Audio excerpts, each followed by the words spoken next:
जय हिंद, जय महाराज, जय भारत। अभी जो प्रॉब्लम चल रहा है देश में ना, बच्चों का, बीजेपी इसके ऊपर आंदोलन कर रही है। जो कहते मानने का अपने देश में बहुत समस्या है। जो आर्मी का जवान है वो 4 साल में बदली हो जाएगा, उसके बाद घर पे जाएगा। बाकी 75 साल के बुजुर्ग लोग देश चलाएंगे। एक बात। और दूसरी बात किसे मालूम है क्या, कि जो एक बार आमदार बनता है, खासदार बनता है या जो भी बनता है, उसको लाइफ टाइम पेंशन क्यों चाहिए भाई? पेंशन क्यों चाहिए? आप बॉर्डर पे तो कोई गोली चला के आए नहीं। और दूसरी बात, आज बच्चों के परीक्षा का सवाल ऐसा है कि अगर बच्चे परीक्षा में पास हो जाएंगे तो वो जो है ना, उनको नौकरी देना पड़ेगा। अब भारत सरकार जो इस टाइम जो सरकार है प्रेजेंट में, वो नौकरी देना नहीं चाहती। नौकरी देने का मतलब क्या है कि खजाने में से पैसा खाली होएगा। इसलिए बार बार पेपर लीक ये वो सब चलता है। मैंने प्रोटेस्ट भी देखा दिल्ली की जंतर मंतर में, ठीक है, प्रोटेस्ट हुआ, उसमें पुलिस ने अपनी कार्रवाई की, लोगों ने पुलिस को भी मारा पीटा। हिंसा को तो मैं समर्थन दे नहीं सकता किसी भी हाल में। जो भी अपने बच्चे हैं, जो पढ़ते लिखते हैं, लेकिन माहौल बनने के उसका जवाबदार कौन है, उसकी भी जाँच होनी चाहिए कि ऐसा क्यों हुआ, पुलिस इतना बर्बरता क्यों करी स्कूल के बच्चों के ऊपर। ठीक है, मैं मानता हूँ कुछ बदमाश, देखो जहाँ पे भीड़ होती है वहाँ पे कुछ ना कुछ बदमाश तो होते हैं, 5% 10% वो पहुँचते हिंसा का फ़ायदा उठाने के लिए। लेकिन ये नौबत आई क्यों, तो बात भी सच है। और दूसरी बात कि भाई जो देश चला रहा है, कोई भी सरकार हो, किसी भी शासकीय सरकार हो, उनकी जवाबदारी बनती है बच्चों की परीक्षा अच्छे से हो, बच्चे जो भी पास हो उनको नौकरियाँ मिले। एक आदमी कमाएगा और 10 लोग खाएंगे तो कैसा जीवन चलेगा? और पूरे देश की प्रॉपर्टी खाली 2 लोग खाएंगे, अडानी और अंबानी। अगर कल देश छोड़ के भाग जाएंगे तो हमारे देश का क्या हाल होगा? इसके बारे में भी सोचना है, क्योंकि देश 140 करोड़ 150 करोड़ का देश है अपना। और ये देश के अंदर जो भी है ना, बहुत बुराई है कि हर आदमी भ्रष्ट है, हर अधिकारी की, हर मंत्री की, हर सबकी। अगर एक केसेज वाला आदमी अगर नौकरी नहीं कर सकता, सर जी भाई लोगों की बात जाती है, मैं क्या बोलता हूँ, अगर एक किसी के ऊपर एक FIR हो गया तो वो नौकरी नहीं कर सकता, तो एक आदमी विधानसभा में और संसद भवन में क्यों जा सकता है, जिनके पास 12-12, 14-14, 50-50, 60-60 केस है? ये तो अन्याय है। इस देश के खिलाफ एक खुली बगावत है कि मैं गुंडा हूँ, मैं भाई हूँ, मैं संसद में जाऊँगा, लेकिन तुम लुक्के हो, तुम्हारे पर एक FIR हो गया किसी बहाने को लेके और तुम जेल में जाओ और तुमको नौकरी नहीं मिलेगी। ये तो गलत है ना भाई। ये देश में दो कानून कैसे चलेगा? चाहे इसने बनाया हो, चाहे कांग्रेस ने बनाया हो, चाहे सेना ने बनाया हो, चाहे बीजेपी ने बनाया हो, ये तो गलत है ना भाई। क्यों गलत है? आप लोग मेरी बात सुनो, मैं तो इतना जानता हूँ, जो संसद में है अगर उसके ऊपर कुछ केसेस है तो क्यों चुनाव लड़ेगा भाई? वो तो क्रिमिनल है ना, उसको केस चुनाव लड़ने की ज़रूरत क्या है? और उसको सरकार अधिकार क्यों देगा? और दूसरी बात, 5 साल हो अगर संसद या विधायक रहता है, उसके बाद उसको पेंशन क्यों चाहिए भाई? क्योंकि जो मेरा तजुर्बा कहता है, एक विधायक बनने के बाद कम से कम 1000 या 500 करोड़ का मालिक बन जाता है। मंत्री बनने के बाद वो 5000 करोड़ का मालिक बन जाता है। तो इनकी जांच कौन करेगा? विधायकों की, सांसदों की, और जो अधिकारी हराम का खा रहे हैं उनकी जांच कौन करेगा? हर बात गरीबों के लिए, खाली गरीबों से लुटो और बड़ों को खिलाओ। ये तो बहुत गलत है। अब बच्चे न्याय मांगे तो उनको डंडे से डराओ। अभी जो दौर चल रहा है, डंडे से डरने वाला दौर नहीं है। मेरे बच्चों में तो इतना बोलता हूँ, मेरे जिंदगी लोग, उन लोगों को मैं लाख बार सलाम करता हूँ। उन्हें आज देश में जो लड़ाई छिड़ी उसके लिए मैं तुम्हारा पूरा समर्थन देता हूँ। मैं जानता हूँ पढ़ेगा इंडिया तो बढ़ेगा इंडिया, लेकिन वो बात खाली जुमलों में रह गई। हाँ, बेटी बचाओ, बेटी पढ़ाओ, लेकिन बेटी पटाओ वाला आइटम चालू है, वो अच्छा नहीं है। क्योंकि अपने देश की बच्चियाँ, अपने बच्चे सब पढ़ेंगे, देश में आगे जाएंगे। आज भी पूरे वर्ल्ड के अंदर इंडियन बड़े बड़े डॉक्टर, बड़े बड़े इंजीनियर, बड़े बड़े वैज्ञानिक सब इंडियन है। क्यों है? क्योंकि लेकिन हमारी गवर्नमेंट उनको फैसिलिटी नहीं देती। अगर हमारी गवर्नमेंट दिल पे ले ले और फैसिलिटी की कोशिश करे तो हमारे हिंदुस्तान की तरह कोई नहीं है। सारे जहाँ से अच्छा है हिंदुस्तान हमारा। बात को ध्यान में रखो जिंजी लोग, मेरे भाई लोग, इस बात पे आवाज़ उठाना चाहिए कि आखिर भाई क्यों विधायक, सांसद और उनको क्यों पेंशन चाहिए? ये क्या बॉर्डर पर लड़के आएगा? हाँ, क्यों ज़रूरत क्या है इनको? ऐसे 1500 करोड़ के मालिक बन जाते एक बार विधायक और सांसद बनने के बाद।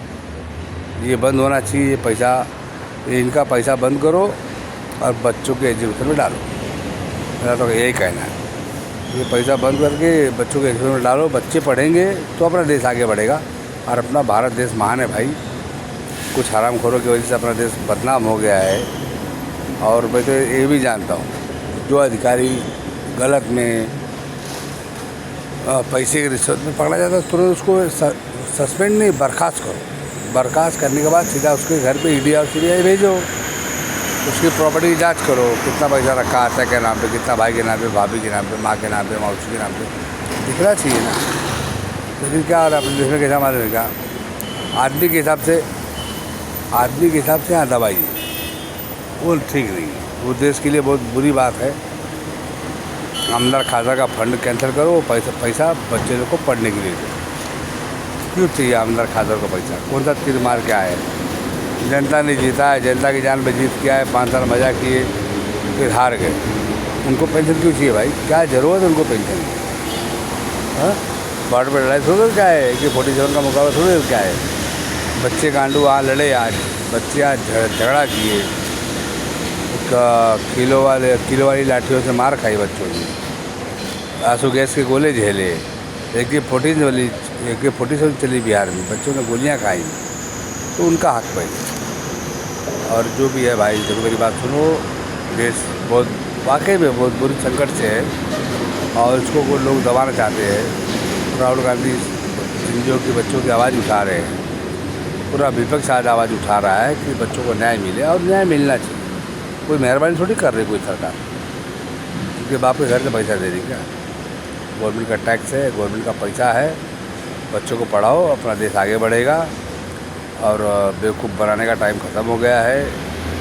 इतना देंगे उतना देंगे, 2 करोड़ देंगे, 5 करोड़, वो बात अभी ख़त्म हो गई है। सत्ता में सरकार है, उसके बाद भागने का रास्ता नहीं है। जिनके से उनको बात नहीं करने दे रहे हैं। लेकिन एक बात जान लो, मेरे भारत के बच्चे जो जिंदगी है वाकई में उनको पॉलिटिक्स में उतरना पड़ेगा। आओ उतरो, पढ़े लिखे बच्चे, ग्रेजुएट लोग आओ। क्योंकि जो गोबर गाड़ी चल रही है, आज से नहीं कई सालों से चल रही है, लेकिन तुम लोग इसको, इस गोबर गाड़ी को रोको। पढ़े लिखे बच्चे बैठेंगे तो डिसीजन भी बढ़िया होगा। जो अधिकारी है, जो हराम का खाके के बैठे हैं, जिनकी वजह से ईडी CBI सबको डर जाता है। सारी संस्था डरी हुई है। मैं तो कोर्ट की भी बात करता हूँ। कोर्ट भी डरा हुआ है, बड़े बड़े अधिकारी डरे हुए हैं, नेता डरे हुए हैं। आज भाग के यार क्या कारण? वही कारण। इसके लिए इस चीज़ को आवाज़ उठाओ और अपना देश बचाओ। मैं क्या बोला, बढ़ेगा इंडिया, बढ़ेगा इंडिया। जो बदमाशों की टोली है, इनको भगाओ और एक कानून बनाओ। जो ग्रेजुएट होगा या तो वो इलेक्शन लड़ेगा, या जिसका बच्चा आर्मी में होगा वो इलेक्शन लड़ेगा। खानदानी जो चल रहा है, खानदानी वाला आइटम बहुत खतरनाक होता है। आर्मी का बच्चा या तो गांडू इलेक्शन लड़ेगा, या तो जो पढ़ा लिखा ग्रेजुएट है, जिसको हर चीज़ की जानकारी हो, इलेक्शन लड़ेगा। 60 केस, 70 केस, 80 केस वाले हमारे संविधान में बैठे हुए हैं, पार्लियामेंट में बैठे हुए हैं, विधानसभा में बैठे हुए। क्या देश का भला करेगा भाई? जो क्रिमिनल है वो ऑलरेडी क्रिमिनल है ना, वो क्या देश का भला करेगा? क्रिमिनल गांडू अपने हिसाब से सोचेगा, क्रिमिनल अपने हिसाब से सोचेगा। मेरे बच्चों, मेरी बात को समझो, इस बात के लिए आवाज़ उठाओ। मेरे सारे भारत के बच्चे जितने मैं सबको बता रहा हूँ, इस बात के लिए आवाज़ उठाओ कि जिसके ऊपर एक भी मुकदमा दाखिल होगा वो चुनाव नहीं लड़ सकता। कोई भी चुनाव, चाहे नगर सेवकी का हो, प्रधानी का हो, आमदारगी का, क्यों भाई क्यों लड़ेगा? तो गुंडा है ना, बदमाश है ना। जब तुझे कोड़े साटे बैठेगा तो भाई तो गुंडा तो चुनाव लड़ना। और एक नियम ये भी, जिसके घर में एक बार चुनाव हो जाए, एक घर में एक बार आमदार बन गया, उसको दोबारा उसको चुनाव लड़ने का अधिकार ना हो। अगर वाकई में आप लोग चाहते हो कि भारत देश सुधर जाए, भारत देश की संस्थाएं सुधर जाए, भारत का सिर्फ सुधर जाए, तो एक बार बस हो गया ना। 8-8 बार 7-7 बार 6-6 बार बनने की क्या ज़रूरत है? क्यों पार्टियाँ उनको झेल रही है? मैं कांग्रेस को भी बोलता हूँ, ऐसे किसी भी नेता को झेलने की ज़रूरत नहीं है जो आपको आगे चल के नुकसान करे। इसलिए भाई एक बार चुनाव लड़ो, बस तुम्हारा काम ख़त्म। एक बार के बाद दूसरा आदमी आना चाहिए जिसके विचार अलग हो। इंसान बदली मतलब का, अगर इंसान आपने बदली किया मतलब उसके विचार बदल गए, तो उस पर देश का भला है। इसलिए मेरे दोस्तों, मैं क्या बोलता हूँ, किसी को बख्शो नहीं, जो ईमानदार है वही देश में रहेगा। बाकी अब गद्दारों का कोई काम नहीं देश के अंदर। देश की आबादी बहुत ज़्यादा है, ज़मीन कम हो गई है रहने के लिए। अगर नौकरी काम धंधा नहीं मिलेगा तो आने वाले समय में अपने भारत देश का बहुत बुरा हाल होगा। मैं नहीं चाहता कि अपना देश नेपाल और बांग्लादेश बने और भाईचारा कायम हो। मैं इसी बात की सबको शुभकामनाएँ देता हूँ। आप लोग भाइयों आपस में मिलजुल के रहो। अपने हिंदू मुसलमान से कोई लेना देना नहीं है। जो भी है अपने देश के अंदर है, अपने भारत देश के अंदर है। हाँ, अपना दुश्मन एक दो ही है, एक चीन और एक बांग्लादेश और एक पाकिस्तान। ये 3 दुश्मन है। वक्त आएगा तो आप सब भाई मिल के लड़ लेंगे। ये हिंदू मुसलमान के नाम पे जो दंगा फसाद कार्यक्रम चल रहा है वो ठीक नहीं। चलो, जय हिंद, जय भारत, जय भारत, हर हर।